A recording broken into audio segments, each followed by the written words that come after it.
Welcome to my channel. আমি হৈমন্তিকা দাস। আজকে তোমাদের যে জিওগ্রাফি অফ ইন্ডিয়া সিরিজটা আমি শুরু করেছিলাম তার নেক্সট ক্লাস আমি নেব।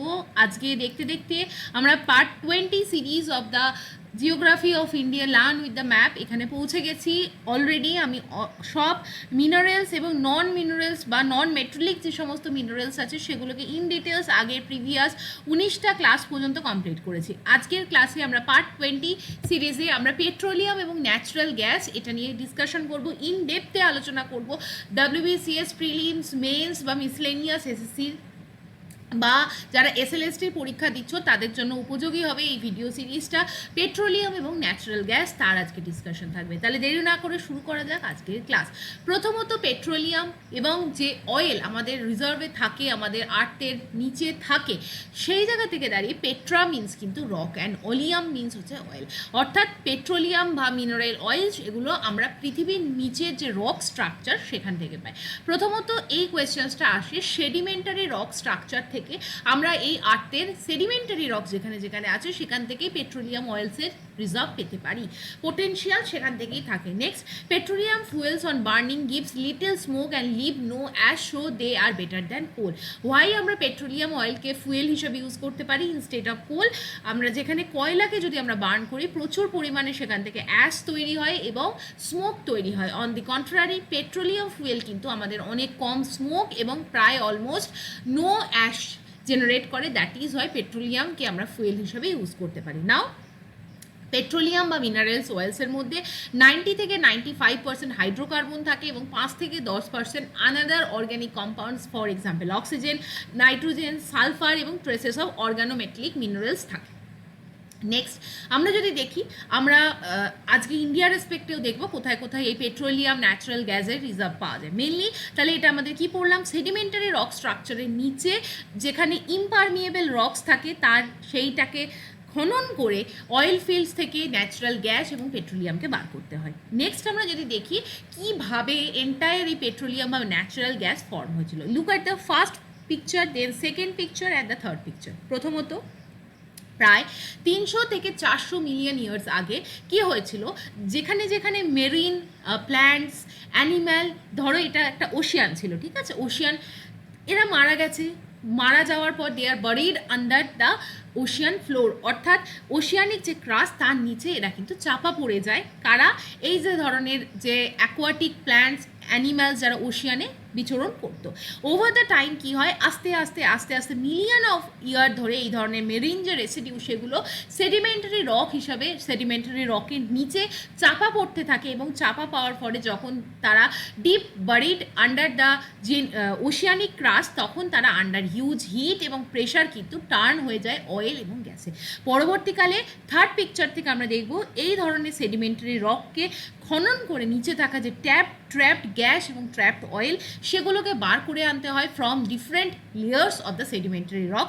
দ্যাট ইজ দ্য পোর্শন যেখান থেকে আমাদের পেট্রোলিয়াম যে রিফাইনারি বা পেট্রোলিয়াম যে রিজার্ভ সেগুলোকে আমাদের খুঁজে বার করতে হয়। প্রথমত মেনলি তাহলে আমরা দেখব যেখানেই সেডিমেন্টারি রক আছে সেখান থেকেই যে অয়েল পাওয়া যাবে তা না, যেখান থেকে অয়েল পাওয়া যাবে, যে অয়েলের রিজার্ভ থাকবে যেখানে, সেখানে কিন্তু 3টে প্রি রিকুইসাইড কন্ডিশন থাকতে হবে। প্রথমত পোরোসিটি থাকতে হবে, অর্থাৎ সেই যে সেডিমেন্টারি রকের মধ্যে পোরাস অঞ্চল থাকতে হবে। Look at this picture. Porosity না থাকলে কি হবে, sufficiently large amount of oil সেই জায়গায় কিন্তু ট্যাপড হতে পারবে না।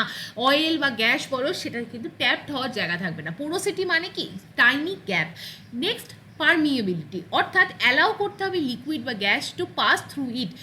এরপর to discharge oil or gas when well has been drill, তার মানে এই জায়গায় কিন্তু দেখা যেতে হবে এই যে জায়গাটাকে খনন করার মতো পারমিয়েবল রক স্ট্রাকচার থাকতে হবে। দেখা গেল যে এই সেডিমেন্টারি রকস আর দে আর সো হার্ড যে এখান দিয়ে কোনোভাবে ড্রিলিং অপারেশনারই করা যাচ্ছে না। তাহলে আমরা কীভাবে ন্যাচারাল ন্যাচারাল গ্যাস বা পেট্রোলিয়ামকে বার করে আনব। Next, third point, the porous sandstone beds বা fissured limestone containing oil should be kept below by impervious beds not allowing fluid to pass through it. So these are the main point. Mainly এখানে fault traps থাকতে হবে এবং আমাদের যে entire যে beneath the sedimentary rock যে gas বা আমাদের যে অয়েল ট্যাপড অবস্থায় আছে, যে ন্যাচারাল গ্যাস ট্যাপড অবস্থায় আছে, সেটাকে টিক করে বার করে আনতে হয়। এইভাবে কিন্তু মিলিয়ন্স ইয়ার ধরে ওশিয়ানিক যে লাইফ, অ্যাকোয়াটিক অ্যানিম্যালস এবং plants deep buried the under the oceanic crust under huge temperature এবং প্রেশার দিয়ে converted into the natural gas and petroleum. Next আমরা যদি চলে যাই, আমাদের ইন্ডিয়ার মধ্যে কোথায় কোথায় পেট্রোলিয়ামের যে ডিস্ট্রিবিউশন সেটা আমরা যদি দেখতে পাই, মেনলি আমাদের ইন্ডিয়ার যে পেট্রোলিয়াম বা অয়েল পাওয়া যায়, এরা বিলং করে প্রায় 3 মিলিয়ন ইয়ার্স এগোর যে পিরিয়ড, টার্সিয়ারি পিরিয়ড থেকে। Mainly most of the oil reserve যেটা ইন্ডিয়াতে পাওয়া যায়, they are associated with anticlines and fault traps. এটা মনে রাখবে, এখান থেকে কোয়েশ্চেন আসতে পারে। সেডিমেন্টারি রক আমি বারবার বলছি, এবং টার্সিয়ারি টাইমে সেডিমেন্টারি রক থেকে অয়েল পাওয়া যায়। নেক্সট, টার্সিয়ারি টাইমে দেখো aquatic life was abundant in the various forms, specially minor microscopic forms of Flora এবং ফনা। তারা কিন্তু বর্তমানে যে আমরা পেট্রোলিয়াম বা ন্যাচারাল গ্যাস বা মিনারেল দেখবো, তাদের অরিজিনেশন হচ্ছে এই অ্যাবান্ডেন্ট পরিমাণের যে ফ্লোরা ফনা, যেটা টার্সিয়ারি পিরিয়ডে পাওয়া যেত। ইভেনচুয়ালি আমরা যদি দেখি ডেন্স ফরেস্ট, সি অর্গানিজম, যেগুলো বিভিন্ন গাল্ফ, এস্চুয়ারি, ডেল্টা জুড়ে তৈরি হয় বা নিয়ারেস্ট ল্যান্ড সারাউন্ডিংসে পাওয়া যায়, তারা কিন্তু আন্ডার হিউজ টেম্পারেচার এবং প্রেশার পেট্রোলিয়াম এবং মিনারেলস অয়েলসে কনভার্ট হয়ে গেছে। নাও আমরা যদি দেখি ইন্ডিয়ার রেসপেক্টে কী ধরনের পেট্রোলিয়াম বা অয়েল পাওয়া যায়, প্রায় দেখবো 1 লাখ স্কোয়ার কিলোমিটার বা 42% of the India covered with the sedimentary rock, এবং সেই সেডিমেন্টারি রকের মধ্যে মেসোজোইক এবং টার্সিয়ারি টাইমের যে মেরিন বেসিন, সেইখান থেকে কিন্তু আমরা পোটেনশিয়াল অয়েল বিয়ারিং রকস পেয়ে থাকি।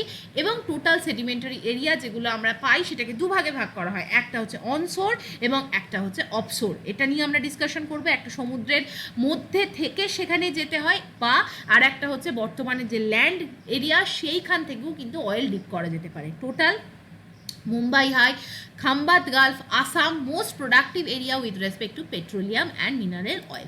These are the some pictures. আমরা যদি NCERT পেজ খুলি, NCERT পেজ থেকে আমরা এটা পেতে পারবো। দেখো এন্টায়ার আমাদের যে অ্যারাবিয়ান সি এবং বে অফ বেঙ্গল, তার যে কোস্ট লাইন ইন্ডিয়ার, সেই এন্টায়ার কোস্ট লাইন জুড়ে কিন্তু আমাদের মিনারেল অয়েল, পেট্রোলিয়াম এবং ন্যাচারাল গ্যাসের একটা রিজার্ভ পাওয়ার টেন্ডেন্সি আছে। Apart from this entire Rajasthan, Gujarat belt and north eastern Assam belt is very much potential, যার রেসপেক্টে আমরা মিনারেল অয়েল এবং ন্যাচারাল গ্যাস পেয়ে থাকবো। Moving to the next portion, আমরা যদি অনশোর অয়েল প্রোডাকশন ইন ইন্ডিয়া দেখি, অর্থাৎ যেখানে অ্যাকচুয়ালি এখন ল্যান্ড, সেখান থেকে যদি আমরা ইন্ডিয়ার যে অয়েল প্রোডাকশন দেখি, মেনলি ইন্ডিয়ার বার্মের area of the Rajasthan, north eastern area যে Brahmaputra river valley system, Assam, Arunachal Pradesh এই এরিয়া, গুজরাট কোস্ট, ওয়েস্টার্ন ইন্ডিয়ার কাবেরি অনশোর রিভার বেসিন তামিলনাড়ুর কাছে এবং অন্ধ্রপ্রদেশের কাছে বোথ অনশোর এবং অফশোর অয়েল রিজার্ভ আছে। এগুলো আমাদের ইন ডিটেলস জানতে হবে যে কোথায় কী ধরনের অয়েল প্রোডাকশন হয়। Starting from the Assam oil fields, most oldest আমরা যদি অয়েল ফিল্ড দেখি, that is the Digboi oil field, সেখান থেকে কিন্তু আমরা associated with the state of Assam. Oldest oil production start হয় আমাদের ব্রিটিশ আমলে, সেটা হচ্ছে আসাম স্টেট থেকে। মেন অয়েল বিয়ারিং এরিয়া কিন্তু যেটা আছে প্রায় 320 কিলোমিটার ইন দ্য আপার আসামে ব্রহ্মপুত্র ভ্যালি রিজিয়নে আছে। অয়েল ফিল্ডস অফ আসাম যেগুলো রিলেটিভলি ইনঅ্যাক্সেসেবল এবং ডিস্ট্যান্টলি লোকেটেড, সেইগুলোর মধ্যে অয়েল কিন্তু রিফাইন্ড হওয়ার জন্য ডিফারেন্ট রিফাইনারিসে আসে, যেরকম Digboi, Guwahati, Bongaigaon, Barauni refinery, this are the famous refinery, যেখানে কিন্তু আসাম থেকে তৈরি হওয়া যে ক্রুড পেট্রোলিয়াম সেগুলো আসে এবং রিফাইন্ড হয়। মেনলি আমরা যদি আসামের রেসপেক্টে পেট্রোলিয়াম অয়েল রিজার্ভ দেখি, সেগুলো হচ্ছে ফার্স্ট অফ অল হচ্ছে ডিগবয় ফিল্ডে Tipam hills, Dibrugarh district, oldest oil field in India, এইখান থেকে কোয়েশ্চেন আসে। নেক্সট 2 নম্বর হচ্ছে নাহারকাটিয়া ফিল্ড, এটা হচ্ছে লেফট ব্যাঙ্ক অফ দ্য বুড়ি দিহাং রিভারের তীরে অবস্থিত। এটা ডিগবয়ের থেকে সাউথ ওয়েস্ট ডিরেকশনে 32 কিলোমিটার ডিস্টেন্সে অবস্থিত, এবং মেনলি এইখান থেকে যে অয়েল আমরা পাই, সেই অয়েলকে যে অয়েল রিফাইনারিতে পাঠানো হয়, সেটা হচ্ছে 1 নম্বর অয়েল রিফাইনারি হচ্ছে আসামের নুনমাটি অয়েল রিফাইনারি, এবং বিহারের বারাউনি অয়েল রিফাইনারিতে পাঠানো হয়। এই পয়েন্টটা ইম্পর্টেন্ট কি, নাহারকাটিয়া থেকে যে অয়েলটা পাওয়া যায় সেটা দুটো জায়গায় রিফাইন করার জন্য পাঠানো হয়। ফার্স্ট ইজ আসামের নুনমাটি, এবং 2 নম্বর হচ্ছে বিহারের বারাউনি, এটাকে পাইপ লাইনে করে ট্রান্সপোর্ট করা হয়। Next Moran Hugrijan oil field, যেটা নাহারকাটিয়ার সাউথ ওয়েস্টে আরও 40 কিলোমিটার গেলে আসামের মধ্যে আমরা পেতে পারি এই Moran Hugrijan oil field. So this are the 3 name, Digboi, Naharkatiya এবং Moran Hugrijan. Moving to the next portion, that is the Gujarat oil field. গুজরাটে আমরা কী কী অয়েল ফিল্ড দেখি? প্রথমত আঙ্কলেশ্বর, খামবাত, আমেদাবাদ, কালোল, এই নামগুলো খুব ইম্পর্টেন্ট। মাহেসানা এবং Sanand, this are the important oil fields of this region. Ankleshwar যে অয়েল ফিল্ড, সেখান থেকে এই যে অয়েল এক্সট্রাক্ট করা হয় এটা রিফাইনিংয়ের জন্য পাঠানো হয় ট্রম্বে এবং কয়ালিতে। ট্রম্বে এবং কয়ালি অয়েল রিফাইনারি আছে, সেই জায়গায় এই আঙ্কেলেশ্বর থেকে অয়েল যেটা আমরা ডিগ করে বার করি সেটাকে রিফাইনিংয়ের জন্য ট্রম্বে এবং কয়ালিতে পাঠাই। নেক্সট আমরা রাজস্থানের যে অয়েল ফিল্ড সেগুলো দেখে নেব। One of the largest inland oil যদি ডিসকভারি হয়ে থাকে সেটা হচ্ছে বানের ডিস্ট্রিক্ট অফ দ্য রাজস্থান থেকে হয়েছে। আদার ইম্পর্টেন্ট ডিসকভারিটা হচ্ছে মঙ্গলা, সরস্বতী এবং রাজেশ্বরী। এই নামগুলো পড়ে রাখবে, কারণ একটা এসএসসি বা মোস্ট প্রবাবলি রেলের কোনো একটা পাস্ট ইয়ার কোয়েশ্চেন্স আমি দেখেছিলাম, মঙ্গলা, সরস্বতী এবং Rajeshwari associated with which thing দিয়ে 4টে অপশন দেওয়া হয়েছিল, উত্তর হবে petroleum oil reservoir. Next, Rajasthan is the largest onshore oil production of the state. Now এরপর আমরা যদি দেখি পরের যে জায়গাটা, সেটা হচ্ছে আমাদের অফশোর প্রোডাকশন। যদি আমরা দেখি, প্রথমত অফশোরের জন্য দুটো পোর্শনকে আমাদের দেখতে হবে, একটা হচ্ছে ওয়েস্টার্ন কোস্ট, একটা হচ্ছে ইস্টার্ন কোস্ট। ওয়েস্টার্ন কোস্টের মধ্যে Mumbai high basin, Aliabad, this are the important ones. Mumbai high 1974-এ প্রথম এখান থেকে অয়েল প্রোডাকশন করা হয়। এটা মিওসিন এজের রক স্ট্রেটা থেকে আমরা এই অয়েলকে ডিপ করতে পারি। Sagar Samrat basin south of the Mumbai high located, যেগুলো কিন্তু important oil producing sites. Aliabet island gulf of খাম্বাতের কাছে located, this is also an offshore production in India site. Next, eastern কোস্টের দিকে যদি আমরা যাই, তাহলে delta region of the Godavari, Krishna এবং কাবেরী। আমরা সাউথ ইন্ডিয়ার যে ইম্পর্টেন্ট রিভার সিস্টেম দেখি, তাহলে আমরা 3টে পরপর রিভার পাবো। First is the Godavari, then Krishna, then Kaveri.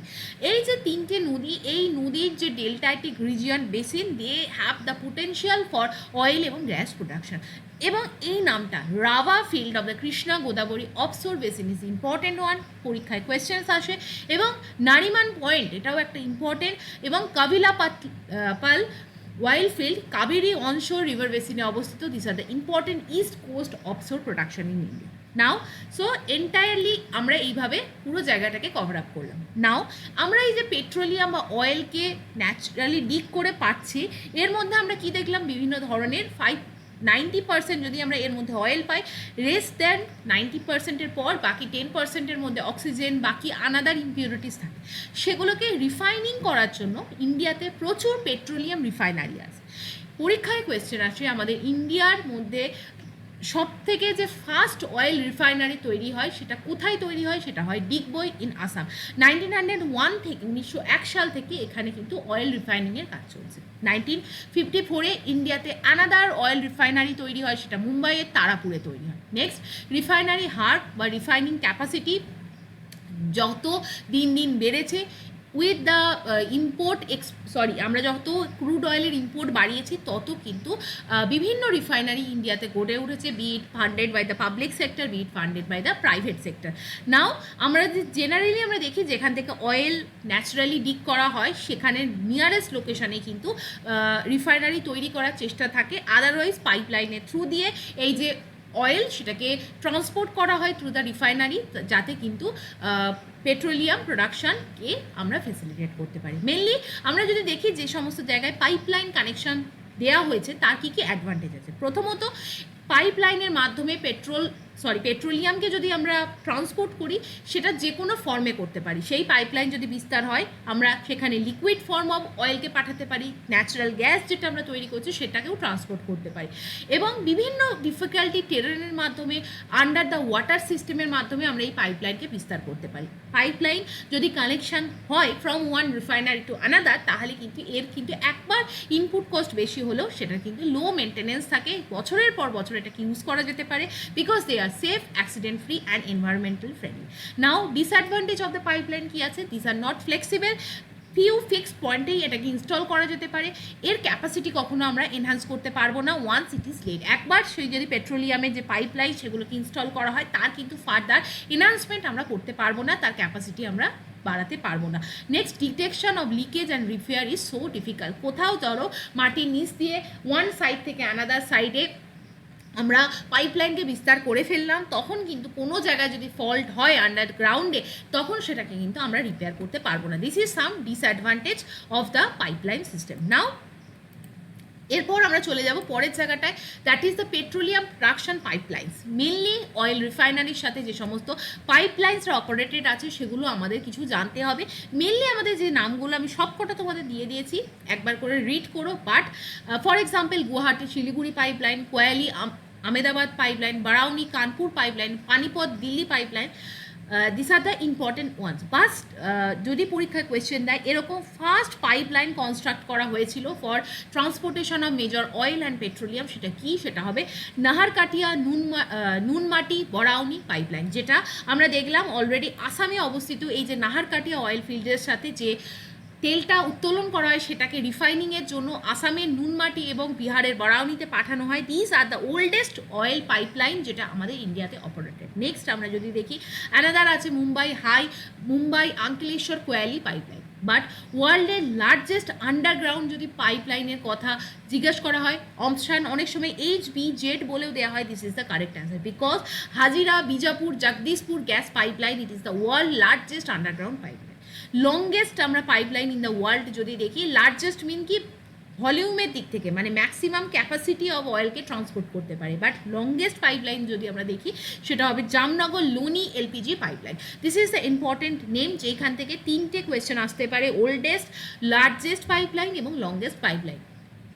Now moving to the next pipeline, আমরা যদি গ্রস রিফাইনিং ক্যাপাসিটি দেখি, আমাদের কান্ট্রিতে বেশ কিছু বড় পাবলিক সেক্টর আন্ডারটেকিংস কাজ করে for maintaining the oil refinery, যার মধ্যে Indian Oil Corporation, BPCL, HPCL, this are the main names. Essar অয়েলটা পড়ে রেখো, because the Vadinar oil refinery এখান থেকে পরীক্ষায় কোয়েশ্চেন আসে, বিনা অয়েল রিফাইনারি থেকে পরীক্ষায় কোয়েশ্চেন আসছে। আমি তোমাদের এটা দিয়ে রাখছি, PDFটা ডাউনলোড করো এবং সেটাকে রিভাইজ করো। ফর এক্সাম্পল প্রত্যেকটা লাইন একবার দেখে নিও।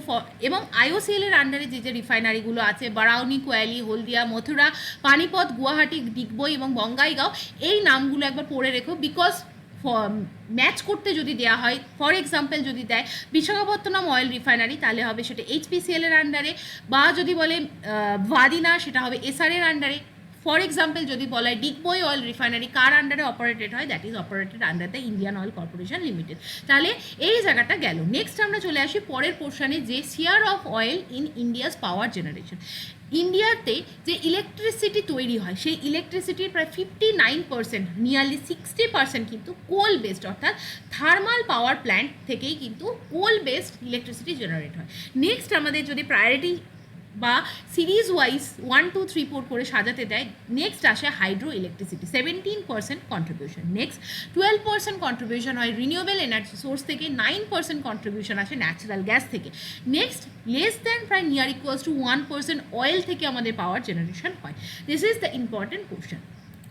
নাও পেট্রোলিয়ামের পর আমাদের চলে আসতে হবে natural gas in India. Mainly আমাদের ইন্ডিয়ার gulf of Kutch, gulf of Khambhat, basin field, Bombay high, Barmer in the Rajasthan, KG basin means Krishna Godavari basin, এবং তামিলনাড়ু, উড়িষ্যা, আসাম, ত্রিপুরার বিভিন্ন স্ক্যাটার্ড এরিয়াতে ন্যাচারাল গ্যাস পাওয়া যায়। মেনলি আমরা যদি দেখি economically viable reserve of the natural gas কোথায় কোথায় আছে, আসাম, গুজরাট এবং অঞ্চলে। এবং আমরা যদি দেখি রিসেন্টলি একটা huge reserve of natural gas আমরা ত্রিপুরা বেসিন থেকে ডিসকভার করেছি, এবং পোটেনশিয়াল হিউজ রিজার্ভ আছে কোথায় কোথায়, রাবার স্ট্রাকচার যেটা তামিলনাড়ু অন্ধ্রপ্রদেশের বর্ডার জুড়ে অবস্থিত। এবং আমরা যদি দেখি আন্দামান নিকোবর আইল্যান্ডেও কিন্তু পোটেনশিয়াল ন্যাচারাল গ্যাসের রিজার্ভার থাকতে পারে। নেক্সট এইখানে বলা হয়েছে রিমোট সেন্সিং ইনফরমেশন আমাদের জানাচ্ছে বা ইন্ডিয়া জানতে পেরেছে through the remote sensing information কি Andaman Nicobar reserves are estimated to have nearly 1700 BCM tons of the natural gas reserve. এবং যদি এটা ইকোনমিক্যালি ভায়াবেল হয়, সেখান থেকে হিউজ ইন্ডিয়া কিন্তু ইকোনমিক রেভলিউশন হতে পারে, যেখানে ন্যাচারাল গ্যাস ইন্ডিয়া পেতে পারে। Now this is the important portion, যেখানে আমরা দেখলাম কী কী area. 1 number Rajasthan Gujarat area, Krishna Godavari basin, রাবার স্ট্রাকচার এবং তামিলনাড়ু এরিয়া, এবং নর্থ ইস্টার্নে ত্রিপুরা, আসাম এই অঞ্চলগুলোয় কিন্তু পোটেনশিয়াল ন্যাচারাল গ্যাসের কন্ট্রিবিউশন আছে। আমরা কৃষ্ণা গোদাবরী বেসিন দিয়ে যদি দেখি, the gas discovered by the Reliance industry in the deep waters of the Krishna Godavari basin, সেটা কিন্তু এই যে জায়গাটা কিন্তু ন্যাচারাল গ্যাসের একটা পোটেনশিয়াল জায়গা হিসাবে পরিচিত। Next Barmer district of the Rajasthan, the second one. Next bay of বেঙ্গলের কাছে উড়িষ্যা কোস্টেও কিন্তু ন্যাচারাল গ্যাসের যে ভান্ডার সেটা ডিসকভার হয়েছে 2004 সালে। 2005 সালে ওএনজিসির তরফ থেকে সিগনিফিক্যান্ট ডেভেলপমেন্ট এসছে। আমরা যদি কৃষ্ণা গোদাবরী রিভার বেসিন দেখি, south West of the rubber field দেখি, সেই জায়গায় ওএনজিসি 1987 কাছেও কিন্তু এই অয়েলের জায়গাটা ডিসকভার করেছে। নাও this is the entire concept. I have discovered the entire petroleum distribution, natural gas distribution. এখান থেকে পরীক্ষায় প্রচুর কোয়েশ্চেন আছে। Please keep the PDF with you for the preparation. এবং তোমাদের এরপরে আমি বাকি যে জায়গাগুলো সেগুলোকে কন্টিনিউ করব। লাইক করো, শেয়ার করো, সাবস্ক্রাইব করো to my channel, Telegram channel join করো টু গেট দ্য পিডিএফ। তোমরা যারা WBCS প্রিপারেশনের জন্য এন্টায়ারলি প্রিপারেশন করছো, সেলফ স্টাডি করছো, কীভাবে কী পড়তে হবে বুঝতে পারছো না, you may join my exclusive mentorship program. For that you need to mail me. This is my mail ID, Telegram চ্যানেলের লিঙ্ক এবং মেলের লিঙ্ক তোমরা ভিডিও ডেসক্রিপশন বক্সে এবং কমেন্ট সেকশন থেকে অ্যাক্সেস করতে পারবে। With this note I am bringing this class to the end. Thank you for watching. Have a nice day.